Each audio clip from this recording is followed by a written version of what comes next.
This is the Joe Gaither Show on BamaCentral.com.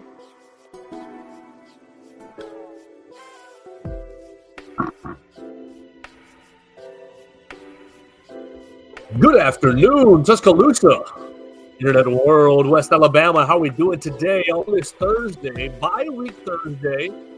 Hope you and yours are doing well. Thank you so much for watching the Joe Gaither Show on BamaCentral, BamaCentral.com. You're checking us out on the BamaCentral YouTube channel, or you're watching us on my own social media platforms, the Joe Gaither Show on BamaCentral, at Joe Gaither6 on Facebook, Twitter, and YouTube, or subscribed and listening to us on your favorite podcast platform, Apple Podcast, Amazon, or Spotify, the Joe Gaither Show on BamaCentral. We appreciate everybody who is jumping in and joining us as we're creeping along through the bye week. We're going to have a lot of fun recapping the first 3 weeks of the season, kind of looking back, encapsulating the first quarter of the year, maybe giving a grade or two. But we're going to get a whole lot smarter on the show today because we're going to be joined by Tony Tsoukalas of TideIllustrated, managing editor for TideIllustrated, and he is going to make us look a whole lot better. But before we get into it with Tony Tsoukalas, I need to tell you about our friends at Purple Turtle Roofing. They're the most reliable residential roof replacement company in Alabama and Mississippi. Whether it's addressing leaks, storm damage, or general wear and tear, Purple Turtle Roofing is going to be there to deliver exceptional roof repair for your property. Purple Turtle Roofing is the leading expert in local residential roofing solutions, specializing in providing unparalleled service and quality craftsmanship for all your roof replacement needs. Call Dustin Foley and his team today at 877-PT-ROOF-5. That's 877-787-6635. They get you a free roof inspection. They'll schedule your appointment. One of their qualified employees will come out and they'll check out your roof for free, making sure that you are prepared for any and all of life's storms.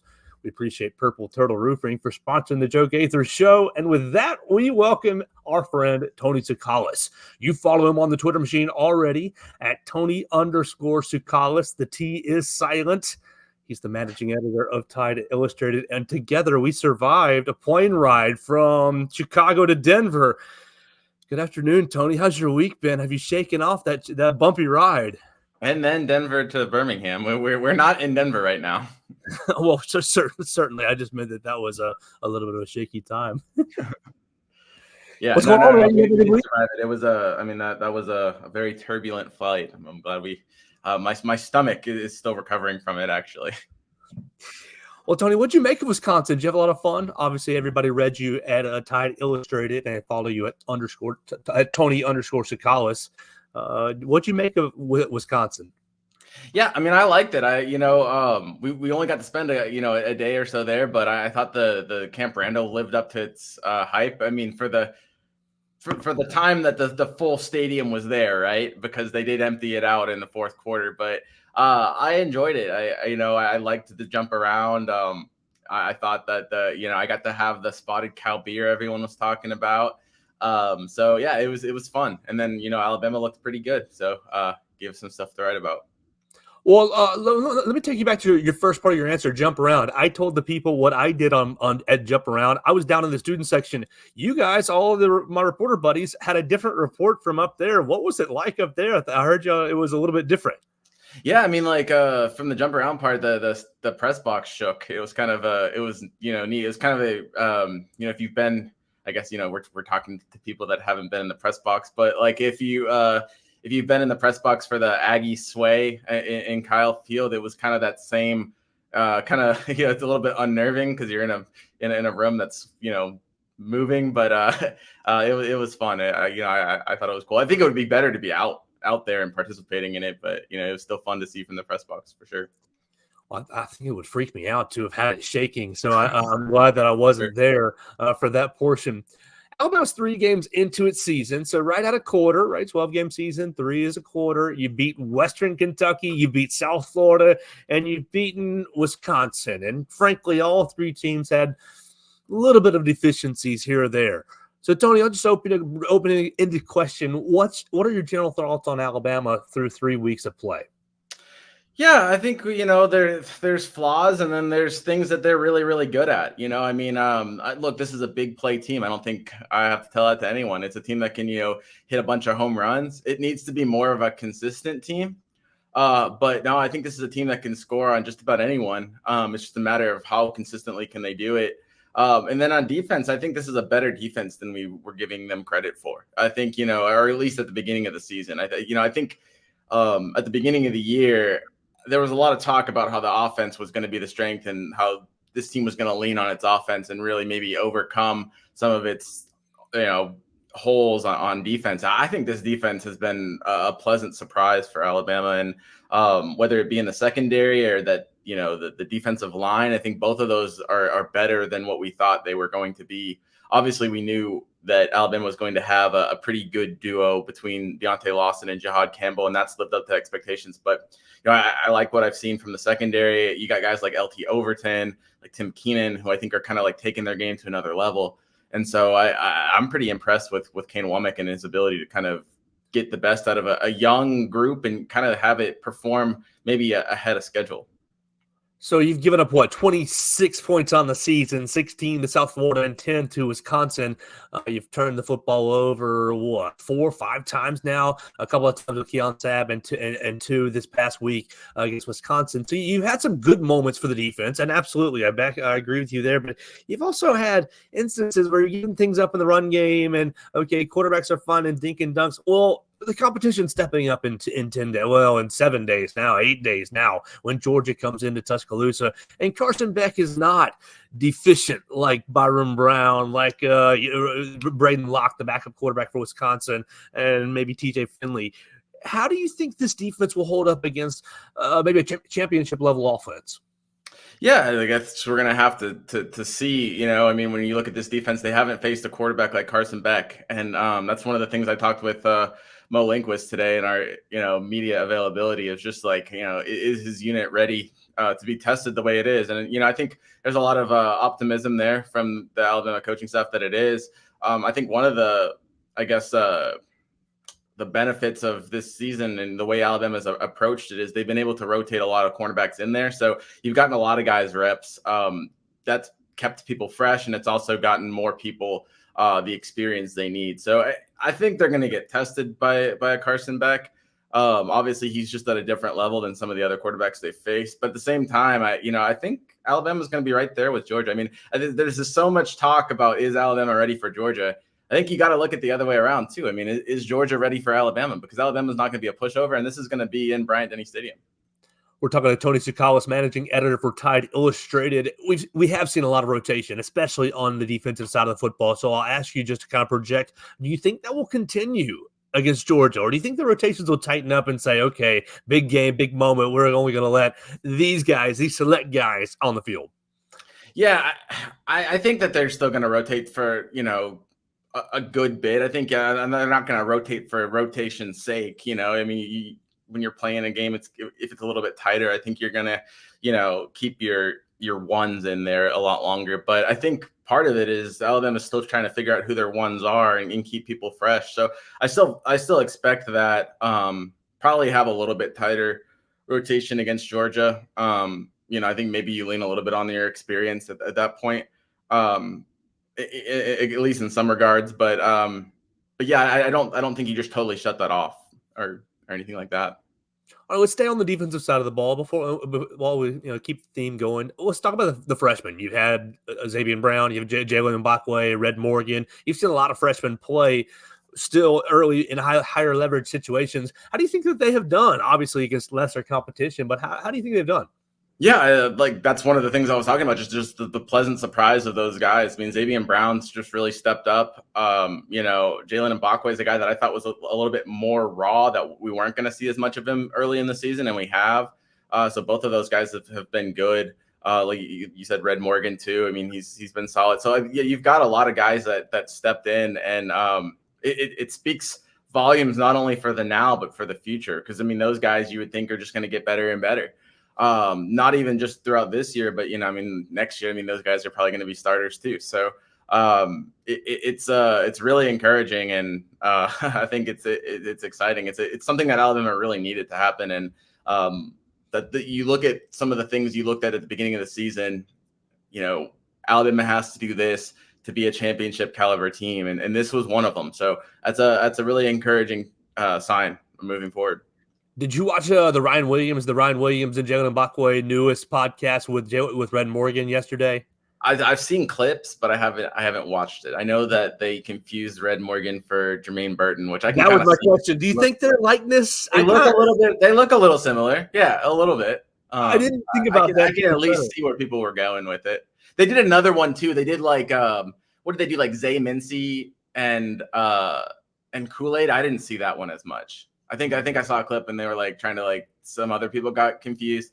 I do kind of see the Jermaine Burton, Red Morgan kind of. Yeah. All right, so we gotta keep that just in the background. His if he has any off the field moments, his alter ego is Jermaine Burton off the alter ego. Let's move to an injury in a place that Alabama's going to have some questions next week. Quay Russaw, whether he is injured for a long time or not, we're still kind of there's still a lot of questions about how long he's going to be injured for. But regardless, we might assume that he's going to be out for Georgia, at least for the sake of this question. If he's out for the Georgia game, you're playing Quandarius Robinson, you're playing Keanu Coate, but I want to ask you about Yanzi Pierre because he got a lot of snaps as well this past week at Wolf against Wisconsin. How do you think Yanzi Pierre played, and how do you think that they will approach the Wolf position if Quay Russaw is unavailable?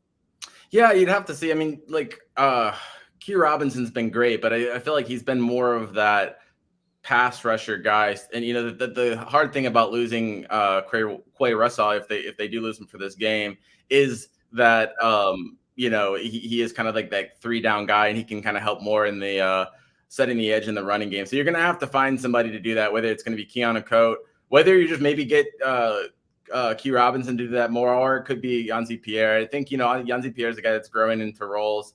I have to go back and really look to see if he can be that guy. That I had to go back and like examine what he did against the run to see if he could maybe fill in that role. I kind of at the beginning of the season viewed him more of a pass rusher. But I think Keanu Coate might be the guy that you'd come in and hope that he could do a little bit more in terms of the setting the edge, and then still have Q Robinson be that just home run hitter in terms of he has got a sack in every game. So yeah.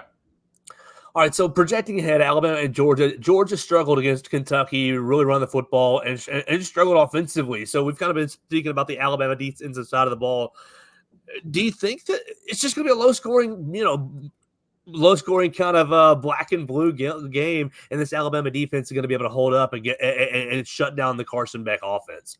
Yeah, I do think it's going to be a low-scoring game because I don't see either offense being able to pull off, big plays against the other. I mean, I as good as Alabama's offense is, I just don't think you're going to get 40, 50-yard plays too often against Georgia. So they're going to have to move the ball a little bit more creatively, a little bit more, utilize the intermediate, utilize some of the short game. I think there's probably some wrinkles there that Alabama's looking to exploit. But I think that, it's going to be harder. This is a different challenge than Alabama's faced. So, I see them kind of. I think Georgia gets a few stops, and then obviously, you saw what Alabama did against Georgia last year. I mean, this defense is not. I think it's pretty similar to last year's defense. It's not exactly the same. It's got different strengths here and there, but I think this defense holds up pretty well. It's been playing at about the same level. So we saw Alabama kind of contain Georgia last year. I think it'd be somewhat of a similar matchup to what we saw in the SEC championship game. All right, we're hanging out with Tony Tsoukalas, managing editor of Tide Illustrated. You follow him at Tony_Tsoukalas. Let's go into the Alabama offense with him in the first quarter of the season. But before we do that, let me tell you about my friend Derek Daniel, State Farm Insurance. You can find him, or you can call him at 205-758-3391. You can check him out online at agentderekdaniel.com, agentderekdaniel.com. Call him at 205-758-3391 for all your home, life, and auto insurance needs. You need auto insurance, especially in Tuscaloosa. If you're coming into Tuscaloosa for this game, the traffic is going to be crazy. Make sure that you have the right coverages for your auto insurance by calling Red, Reese, or Victoria at 205-758-3391. Like a good neighbor, Derek Daniel in State Farm is there. All right, Tony, we've been talking about the defense for a long time, so let's talk about the offense. And really, the Alabama offense and the offensive line had its best game against Wisconsin. But again, competition maybe not so hot. Wisconsin bet the best that they've seen so far.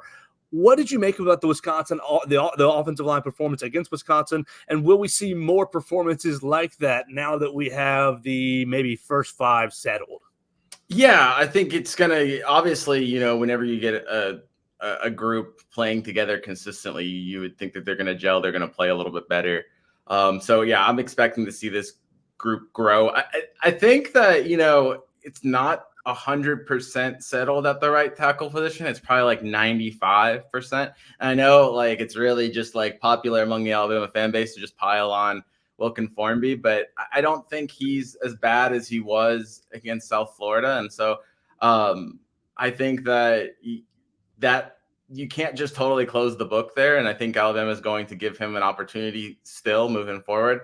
But I do think it's going to be Elijah Pritchett. I think, he's going, if I had to predict it, I think he's going to win it. But I think once you get that 5 settled and then you're able to kind of get them gelling and getting that chemistry between that group, I think it's going to get better. Plus, I mean, you've got a really talented line there. I mean, everyone knew about the interior line with Parker Brailsford, Tyler Booker, and Jaden Roberts. But then, you've got 2 5-star tackles as well in Caden Proctor and Elijah Pritchett. So, I mean, like it has the potential to just be an absolutely outstanding offensive line. It's just, things are going to have to come together. It looked pretty good against Wisconsin. And, there's a lot of things that are encouraging about that as well. I thought Caden Proctor played really well for someone that has been out for 2 weeks and, obviously would be a little bit rusty. I didn't think he looked rusty at all against Wisconsin. So I think it's, getting him back in the swing of things is going to be big. I mean, obviously Georgia's a huge test for him, but I thought he played really well. One of his best games last year was that SEC championship game against Georgia. So you can start building some momentum. I think this would be obviously a great day to do that. You just wrote about it on TideIllustrated.com, but one catch for Kendrick Law after so much off-season chatter of, he's going to be an X factor in the offense. What's up with Kendrick Law? Yeah, but he's been I guess the story is about how he's been impacting Alabama's offense in other ways. I mean, he's been a big blocking guy. He's been doing a lot of the dirty work that doesn't show up on the stat sheet in the box score. And I think, a lot of Alabama's receivers have done that. You saw it from Ryan Williams. You've seen it from Jeremy Bernard. I think you see it. The blocks stand out the most from Kendrick Law because he's the one putting defenders on their butts. But the other guys are doing well, too, for stealing off their blocks. I think it's essential, not only from Kendrick Law, but from everybody. You're doing so many of those outside sweeps to Jaylen Milaro. You're going to need your wide receivers to embrace that, hard-nosed, blue-collar mentality. And I think, having a leader like Kendrick Law who kind of like really takes pride in that and can use his athleticism kind of sets the tone for that unit. And I just think that that's just super important. So I think the stats, that the catches will come. Like I said, I think he's a guy that could probably fit in some of the aspects that they need to move the ball against Georgia, maybe through a screen or, you could do some of those kind of read option passes. I think that could be a key part in his game. You could also, use him on end arounds and sweeps. You've seen a little bit of that with Jeremy Bernard as well. I expect Alabama to get creative in that regard. But in the meantime, I think it's just, kind of been fun to see him just put defenders on their butt. I mean, he put Hunter Waller on his butt, and that's first team all Big Ten safety. A guy that's going to be playing in the NFL. I think that's pretty good. It was a pretty impressive block on Saturday. All right, we've been kind of dancing all around it, but the main question going into the offseason was Jaylen Milaro and how he was going to fit, how he's going to be utilized in the Kalen DeBoer, Nick Sheridan offense. So just open-ended to you again through 3 games. What are your thoughts on Jaylen Milaro and his play for the Crimson Tide? Yeah, I think to a certain extent he is what he is. I don't think he's just going to become this, pocket passing, like just to pick people apart in the intermediate game. But I do think, you're seeing a little bit of growth and in terms of his recognition. I think one of the things we talked about on that bumpy plane ride we were on was that he was seeing a little bit more things. I think you pointed out that, on that touchdown to Ryan Williams, he read cover 1. And he, was able to kind of see that, diagnose it and make a play. I think, the offensive coaches have all talked about how he kind of organized his blocks and set those up really well as well, because there's 13 or 14 designed runs in that game. So he's, almost took on the role of running back as well as quarterback. But he was able to, organize his blocking schemes and really set things up for himself. And that just shows a lot of maturity, and that's going to help open up some things for him. He's going to be a guy, though, that's going to use his athleticism, whether it's his big arm or his speed. That's going to be his game. You were just not going to turn him into Tom Brady. And I don't think that you have to for him to be successful. I do think you want to see a little bit more growth in the intermediate game, but I think it's almost time that we stop talking so much about that and focus in on what he does do and how do you exploit that and how do you utilize that to your advantage. So I'm impressed with Jaylen Milaro. It's like everything else. You want to see it against Georgia, but it's worked so far. So you really just can't doubt it. I mean, you got to kind of show some faith in him. He's been good, and look, he beat Georgia last year. So we'll just have to see. I think this will be a good indication of where he's at in terms of being a title winning quarterback. I think he's a playoff level quarterback. I think he's a star player. He's going to put up numbers this year. It's just a matter of, is Alabama right now at a spot where, he can be a title winning quarterback? I think we're going to probably see a lot of that next week. That's what I wanted to ask you next. I didn't send you these notes, but you're just going right down. My next one is, what's the Georgia game mean? Is there going to be huge takeaways, even though it's game number 4 of the season?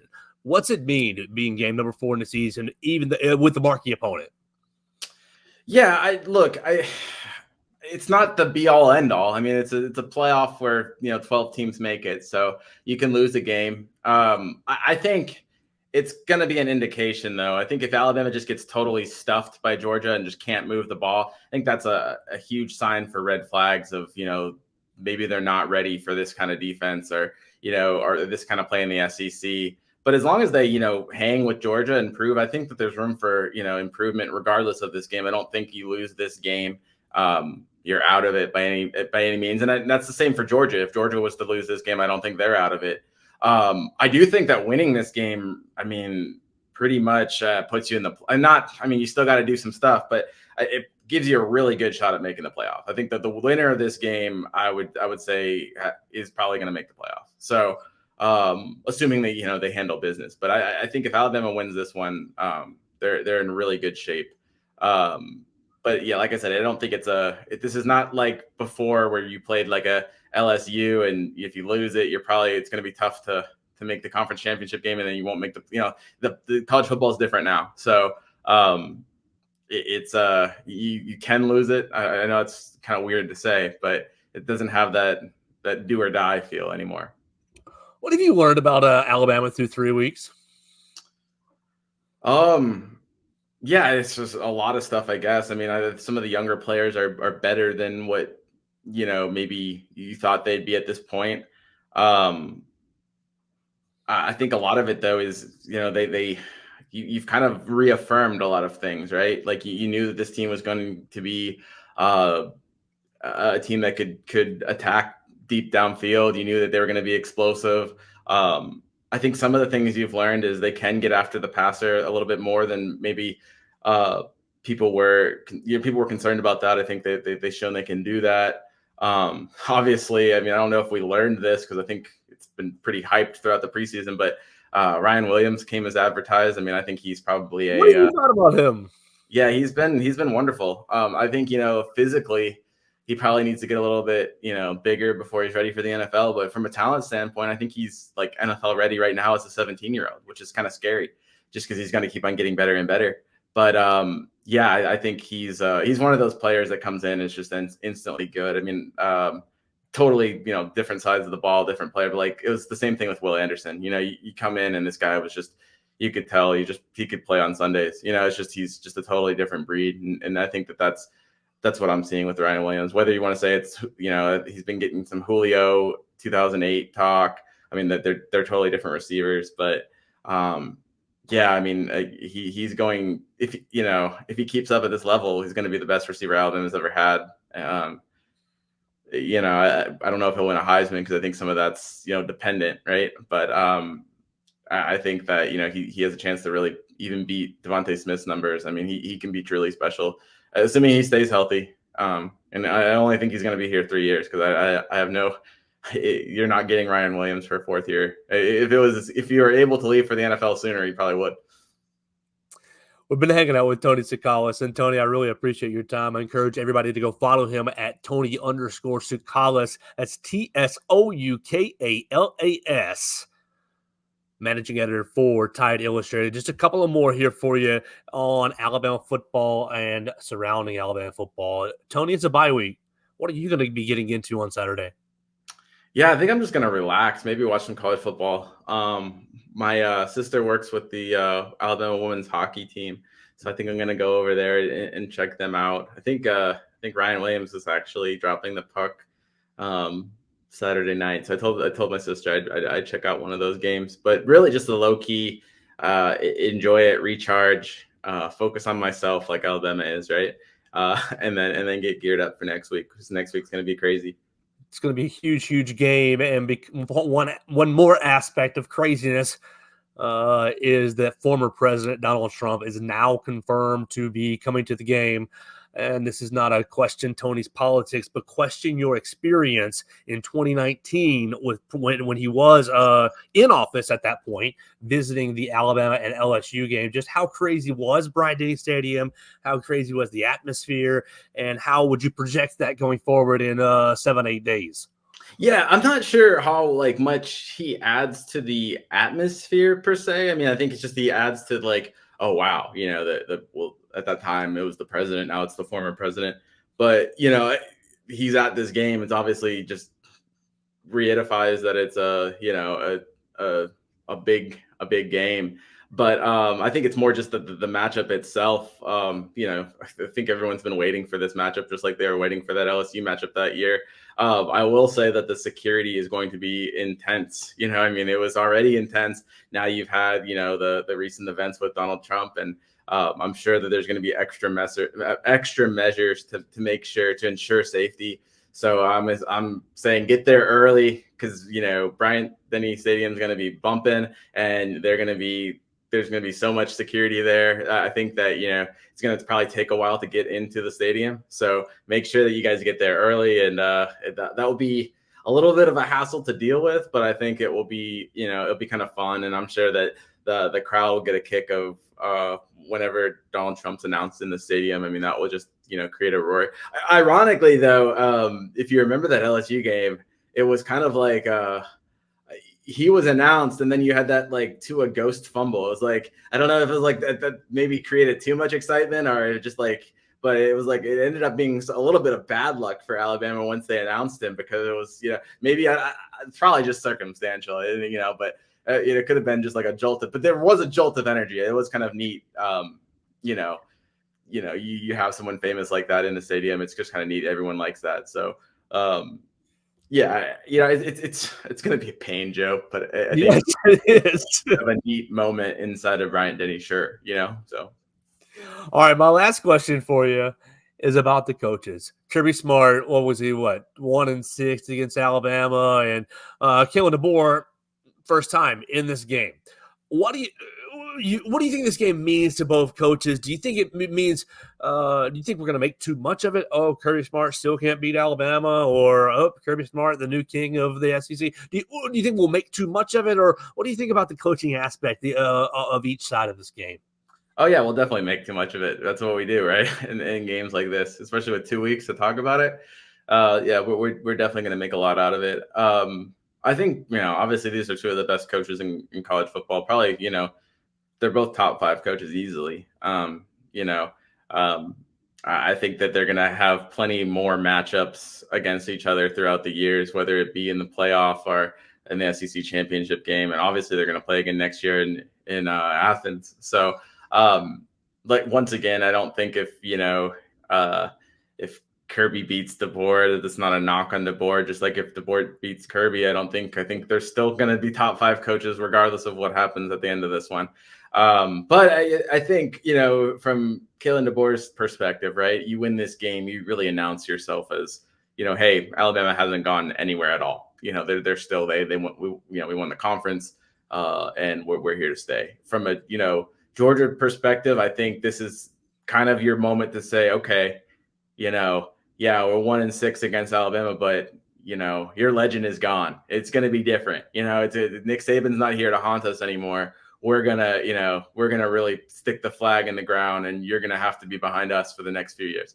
I think that I think it's it's silly to think that one game is going to decide either of those narratives, but that is what the narrative will kind of will kind of be after the end of this one. Either people will be like, oh, Alabama is still the Kings, or Georgia's undoubtedly the Kings. It's probably not wise to make those bold sweeping statements at this point, but they'll be made for sure. He's Tony Tsoukalas. You follow him at Tony_Tsoukalas and read him at Tide Illustrated, managing editor for Tide Illustrated. Tony, thanks so much for your time. Tell everybody where they can find you, and maybe about your great staff and your work at Tide Illustrated. Yeah, just follow us at, like you said, Tide Illustrated or alabama.rivals.com, and you can follow me at Tony_Tsoukalas. My name's on the screen conveniently, so you don't have to worry about spelling it. So yeah, just check us out. I appreciate being on, man. No problem. It's been a blast. I hope you have a great day and have a great bye weekend. Enjoy your bye weekend. Yeah, for sure, man. Thanks. Absolutely. That's Tony Tsoukalas joining us, and I really appreciate his time, and I really appreciate, giving me some company, holding my hand, because I was really nervous on that Denver flight. It was very, very bumpy, so he made me feel cool, calm, and collected, so I appreciate that. Make sure you go follow him at Tony_Tsoukalas and read him at Tide Illustrated as well. We're going to get out of here for the day. We'll be back for a Friday show. We'll keep going through this bye week, inch you closer and closer. Just a little bit of Georgia talk with Tony. Not all focused on Georgia, but a little focused on Georgia. We'll start to turn it up on the Bulldogs in the next couple of days. A huge game coming to Tuscaloosa. So we appreciate everybody watching us on the BamaCentral YouTube channel. You watched us on my own social media machines at Joe Gaither 6. We appreciate Purple Turtle Roofing for sponsoring the program. You can call them today at 877-PT-ROOF-5. That's 877-787-6635 for your free roof inspection. It's a bye weekend. You want to go ahead and get it done while you're just hanging out around the house. You don't have a game to go to. Call them today at 877-787-6635 or visit them online at roofturtle.com. We'll be back with another edition tomorrow of the Joe Gaither Show right here on BamaCentral and BamaCentral.com. Thanks for joining us on today's edition of the Joe Gaither Show on BamaCentral. Keep up with Joe on all his social media pages at Joe Gaither 6. Subscribe, rate, and review the show on Spotify and Apple Podcasts, and be sure to read us daily at BamaCentral.com.